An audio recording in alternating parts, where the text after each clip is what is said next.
Have you ever felt so misunderstood, so overlooked, that you just wanted to stomp your foot and scream?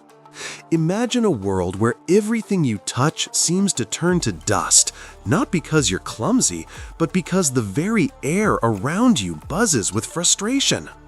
Today, we're diving into the extraordinary tale of a princess whose temper was as legendary as her beauty, and the unexpected arrival of a cool, calm, and collected fairy who was about to turn her world and perhaps her frown upside down. Get ready, because this isn't your typical happily ever after, at least not yet. Our story begins in the shimmering kingdom of Eldoria, where Princess Luna reigned, well, mostly reigned with a scowl. Luna wasn't inherently bad, she was just perpetually annoyed. The sun was too bright, her crown was too heavy, and her royal duties felt like a constant burden. She'd snap at the servants, grumble at her father, the king, and even glare at the beautiful garden flowers for daring to look so cheerful. Her anger wasn't a choice, it felt like a part of her, a fiery spirit that left everyone around her tiptoeing. She longed for something different, but had no idea how to find it. One particularly stormy afternoon, as Luna fumed over a misplaced jewel, a soft, ethereal light filled her chambers. From the light emerged a fairy, unlike any Luna had ever seen. This wasn't a glittery, giggling sprite. This was Faye. With eyes like still pools and a serene smile, Faye floated gracefully, radiating an aura of absolute calm. Luna, initially speechless with shock, quickly reverted to form. "Who are you, and what are you doing in my room?" she demanded, her voice echoing.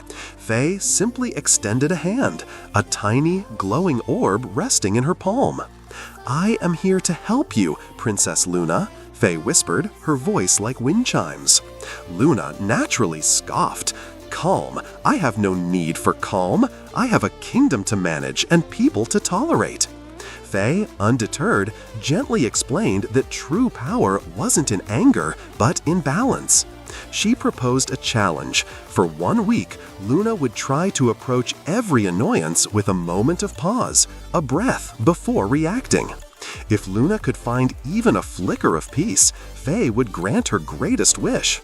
If not, Faye would simply leave, and Luna would remain the most beautiful princess in the world, but she's still angry. This was a bold move, invoking a viral sentiment that resonated with Luna's current state. The princess, intrigued by the mention of a wish and a little annoyed by Faye's unwavering serenity, begrudgingly accepted. The week was challenging. Luna struggled. She bit her tongue, took deep breaths, and sometimes she even managed a small, almost imperceptible smile. Faye didn't use grand magic. She offered gentle reminders, quiet observations, and simply existed as a beacon of tranquility. Slowly, Luna began to see things differently. The servant who spilled tea wasn't incompetent, they were just flustered. The heavy crown wasn't a burden, it was a symbol of her people's trust. By the end of the week, Luna wasn't a completely different person, but the constant fire in her eyes had softened into a warm glow. She had found something she hadn't realized: inner peace. When Faye asked for her wish, Luna simply smiled. "I wish to keep learning from you." Faye smiled back, knowing her mission was complete. Luna, the once angry princess, had found her cool, thanks to the cool fairy. It's a reminder that sometimes the greatest magic isn't in spells, but in choosing a different path. If you loved this tale of transformation and finding your inner calm, make sure to like this video and subscribe to Fairy Store Official for more enchanting stories and magical insights.